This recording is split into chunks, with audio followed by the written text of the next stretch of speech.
Hi అండి. నేను ఎప్పుడైనా సగ్గు బియ్యంతో పాయసం అయితే తిన్నాను, కానీ సగ్గు బియ్యంతో ఉప్మా అయితే ఎప్పుడు తినలేదు.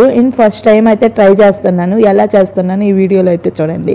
సగ్గు బియ్యంతో ఉప్మా. దీనికి కావాల్సినవి తిరుమతి గింజలు, కరివేపాకు, పచ్చిమిర్చి, టమోటా, ఉల్లిపాయ, పల్లీలు అవన్నీ వేసుకొని ఒక చిన్న కడాయి పెట్టుకొని నూనె అలా బాగా కాయించి అండ్ మొత్తం వేసుకొని వాడ్చుకొని బాగా మనం నైట్ అంతా సగ్గు బియ్యాన్ని నానబెట్టడం వల్ల మెత్తగా అనేది వచ్చింది. మీరు కూడా ఇలా ఒకసారి ట్రై చేయండి. చాలా సింపుల్ ప్రాసెస్. ఉండి లేనట్టు పసుపు, సాల్ట్ అట్లా వేసుకొని కొద్దిగా మీకు స్పైసీ కావాలంటే కారం కూడా వేసుకోవచ్చు. నేనైతే పసుపు, కారం వేసేసి నైట్ అంతా నానబెట్టిన సగ్గు బియ్యం అయితే దాంట్లో వేసేసి ఒక 5 minutes అలా సిమ్ముల్లో పెట్టేసి చాలా సింపుల్ ప్రాసెస్. మీరు కూడా ఇలా ఒకసారి ట్రై చేయండి. నేను చేస్తుంటేనే స్మెల్ అయితే చాలా బాగా వస్తుంది. టేస్ట్ కూడా చూద్దాం. నేను ఫస్ట్ టైం ట్రై చేసిన చాలా బాగా కుదిరింది. ఇదైతే ఎక్కువ కేరళ కల్లి, చెన్నై కల్లి అట్లా అయితే చేసుకుని తింటారు. చూడండి, టేస్ట్ కూడా చాలా బాగుంది. మీకు కూడా ఈ వీడియో బాగా నచ్చితే నా ఛానల్ సబ్స్క్రైబ్ చేసుకోండి. రేపు మళ్ళీ మంచి వీడియోతో వస్తా. బాయ్.